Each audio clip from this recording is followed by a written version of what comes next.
मी जसा बघून आलो ना तसं शिंदे साहेबांनी किंवा देवेंद्र साहेबांनी किंवा मला वाटतं ह्या लोकांनी बघितलं पाहिजे ह्या घराची परिस्थिती काय, आणि अशा निवडणुका असतील ना तर नको निवडणुका. आम्ही सगळे फॉर्म परत घेतो, तुम्ही जिंका. ती बघा मुलगी परत उठली. ह्या अशा निवडणुका ही आपल्या महाराष्ट्राची परिस्थिती आणून ठेवली आहे तुम्ही. मी कधीही कोणी वारल्यावर राजकारण करत नाही, आणि आज पण मी नव्हतो करायला आलो. पण तुम्हाला कधीतरी कळणार आहे की नाही की तुमचे राज्य कुठे नेऊन ठेवलंय तुम्ही.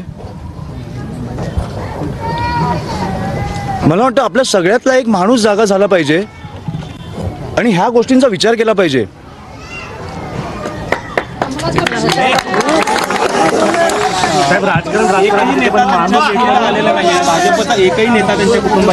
माझी विनंती आहे, फडणवीस साहेबांना माझी विनंती आहे, एक दिवस प्रचार सोडा आणि प्लीज या. तुम्हाला निवडणुका काय कुठच्या पातळीला नेऊन ठेवल्यात ना आपल्याला कळतील. आणि माझी विनंती आहे त्यांना, मोठे नेते आहेत पण मला वाटतं की आपल्या राज्याचे मुख्यमंत्री आहेत, कुठेतरी आपलं राज्य कुठे चाललंय हे त्यांनी पण बघितलं पाहिजे. ही कुठची परिस्थिती आहे. एक आई, एक बायको, 2 मुली आज अस्थि विसर्जन करून आल्यात.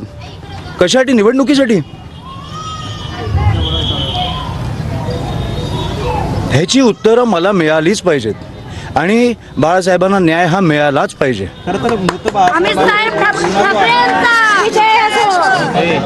बाळासाहेबांवरती देखील गुन्हा दाखल झालेला आहे आणि त्यांच्या कुटुंबियावर क्रॉस कंप्लेंट जी आहे मी मला वाटतं फडणवीस साहेबांना जाऊन भेटणार आहे. मला इकडे CP कोणाशी बोलायची गरज नाही आहे. फडणवीस साहेबांनी मुख्यमंत्री म्हणून मला एक 10 मिनटं द्यावी. मला सगळी परिस्थिती त्यांच्याकडे मांडायची. मला वाटतं एक दिवस सोलापूरला येऊन ते जाऊ शकतात.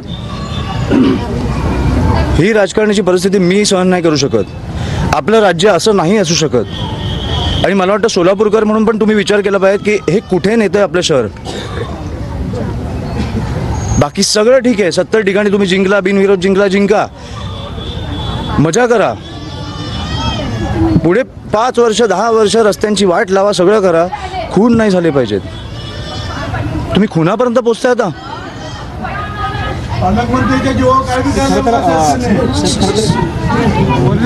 मला काही बोलायचं नाही. मी आता डायरेक्टली फडणवीस साहेबांना जेव्हा प्रचारातनं वेळ मिळाला मी त्यांना जाऊन भेटणार आहे.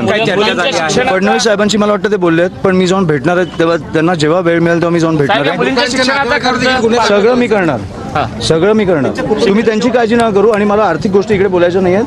बाकी मी फडणवीस साहेबांची